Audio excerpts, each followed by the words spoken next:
തിരികെ വാർത്തകളിലേക്ക്. RSS അഖില ഭാരതീയ സമന്വയ ബൈഠക് രാജസ്ഥാനിലെ ജോധ്പൂരിൽ തുടരുകയാണ്. സംഘത്തിന്റെ ശതാബ്ദി കാര്യക്രമങ്ങൾ, ദേശീയ വിദ്യാഭ്യാസ നയം, പിന്നോക്ക ജനവിഭാഗങ്ങളെ മുഖ്യധാരയിലേക്ക് എത്തിക്കാനുള്ള പ്രവർത്തനങ്ങൾ എന്നീ 3 വിഷയങ്ങളാണ് നിർണായക ബൈഠക് ചർച്ച ചെയ്യുന്നത്. RSSന്റെയും വിവിധ മേഖലകളിൽ പ്രവർത്തിക്കുന്ന പരിവാർ സംഘടനകളുടെയും പ്രധാനപ്പെട്ട ചുമതല വഹിക്കുന്ന 320 കാര്യകർത്താക്കളാണ് ഈ ബൈഠക്കിൽ പങ്കെടുക്കുന്നത്. ജിഷ്ണു കൃഷ്ണൻ നൽകും. ജിഷ്ണു, ഇന്നിപ്പോൾ ഈ സമന്വയ ബൈഠക്കിന്റെ 2ാമത്തെ ദിവസമാണ്.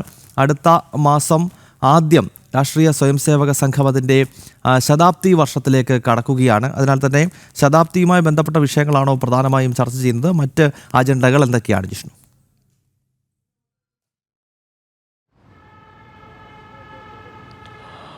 ഗൗതം, രാജസ്ഥാനിൽ ജോധ്പൂരിൽ RSSന്റെ അഖില ഭാരതീയ സമന്വയ ബൈഠക് പുരോഗമിക്കുകയാണ്. ഇന്നലെ ഭാരത് മാതാ ചിത്രത്തിൽ ഡോക്ടർ മോഹൻ ഭഗവത്, RSSന്റെ സർസംഘചാലകും ഒപ്പം സർക്കാർ യുവാവ് ദത്താത്രേയ ഒസബളയും ഭാരത് മാതാ ചിത്രത്തിന് മുൻപിൽ പുഷ്പാർച്ചന നടത്തിക്കൊണ്ടാണ് യോഗം ആരംഭിച്ചത്, ബൈഠക് ആരംഭിച്ചത്. ഇന്നലെയും ഇന്നും നാളെയും 3 ദിവസം നടക്കുന്ന ബൈഠക്കിൽ RSSന്റെ പ്രവർത്തനങ്ങൾ, ഒപ്പം വിവിധ മേഖലകളിൽ പ്രവർത്തിക്കുന്ന പരിവാർ സംഘടനകളുടെ പ്രവർത്തനങ്ങൾ കൂടുതൽ കാര്യക്ഷമമാക്കുന്നതിനുള്ള കൂടിയാലോചനകളാണ് സമന്വയ ബൈഠക്കിൽ നടക്കുന്നത്. സംഘടനാ തലത്തിലുള്ള തീരുമാനങ്ങൾക്കപ്പുറത്തേക്ക് സമാജത്തിൽ പ്രവർത്തനം കാര്യക്ഷമമായി മുൻപോട്ട് കൊണ്ടുപോകുന്നതിന് സംഘത്തിൻ്റെയും ഒപ്പം പരിവാർ സംഘടനകൾ, BMSന്റെയും വിദ്യാർത്ഥി പരിഷത്തിൻ്റെയും സേവാഭാരതിയും ഉൾപ്പെടെ പരിവാർ പ്രസ്ഥാനങ്ങളുടെ ചുമതലക്കാരും പങ്കെടുത്തുകൊണ്ട് പ്രവർത്തനം കൂടുതൽ ഊർജിതമാക്കുന്നതിനുള്ള ചർച്ചകൾ ഉണ്ടാകും.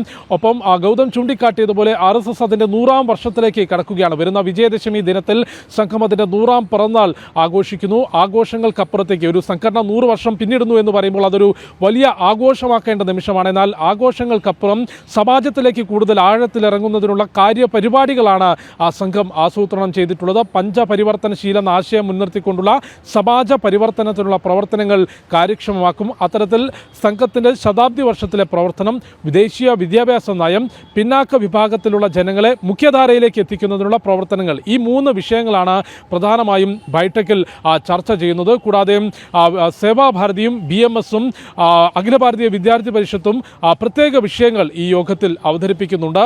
320 കാര്യകർത്താക്കളാണ് ബൈഠക്കിൽ പങ്കെടുക്കുന്നത്. അതായത് സംഘത്തിൻ്റെ മുതിർന്ന കാര്യകർത്താക്കൾ, ഒപ്പം വിവിധ പരിവാർ സംഘടനയുടെ പ്രധാനപ്പെട്ട ചുമതലയിലുള്ളവർ, 32 സംഘടനകളുടെ പ്രധാനപ്പെട്ട ചുമതലയിലുള്ളവരും ഉൾപ്പെടെ 320 കാര്യകർത്താക്കൾ യോഗത്തിൽ പങ്കെടുക്കുന്നുണ്ട്.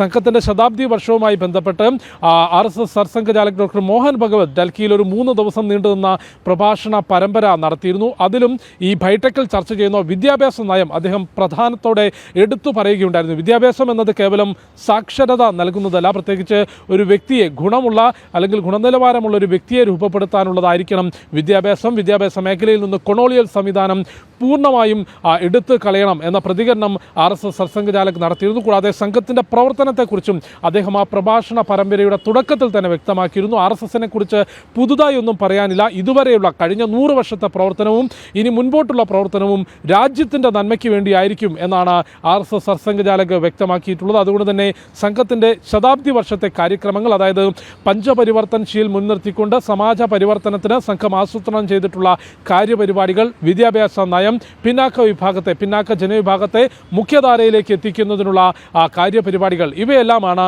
ജോധ്പൂരിൽ നടക്കുന്ന 3 ദിവസം നടക്കുന്ന ഈ അഖില ഭാരതീയ സമന്വയ ബൈഠക്കിൽ ചർച്ച ചെയ്യുക. ബൈഠക്കിൻ്റെ ഏറ്റവും ഒടുവിൽ സമാരോഹ സെക്ഷനിൽ, അവസാനത്തെ സെക്ഷനിൽ സർസംഘചാലക് ഡോക്ടർ മോഹൻ ഭഗവത് മാർഗനിർദ്ദേശം നൽകും. ഗൗതം, RSSന്റെ വളരെ നിർണായകമായ സമന്വയ ബൈഠക് രാജസ്ഥാനിലെ ജോധ്പൂരിൽ നടക്കുകയാണ്. 3 വിഷയങ്ങളാണ് പ്രധാനമായും ഈ ബൈഠക് ചർച്ച ചെയ്തത്. ഒന്ന്, സംഘത്തിൻ്റെ ശതാബ്ദി വർഷം കടന്നു വരികയാണ്. അതോടൊപ്പം തന്നെ പിന്നോക്ക വിഭാഗങ്ങളെ മുഖ്യധാരയിൽ കൂടുതൽ സജീവമാക്കുന്നതുമായി ബന്ധപ്പെട്ടുള്ള കാര്യങ്ങൾ ചർച്ച ചെയ്യുന്നുണ്ട്. അതുപോലെ തന്നെ ദേശീയ വിദ്യാഭ്യാസ നയം. ഈ 3 അജണ്ടകൾ കേന്ദ്രീകരിച്ചുള്ള ചർച്ചയാണ് ഈ സമന്വയ ബൈഠക്കിൽ നടക്കുന്നത്.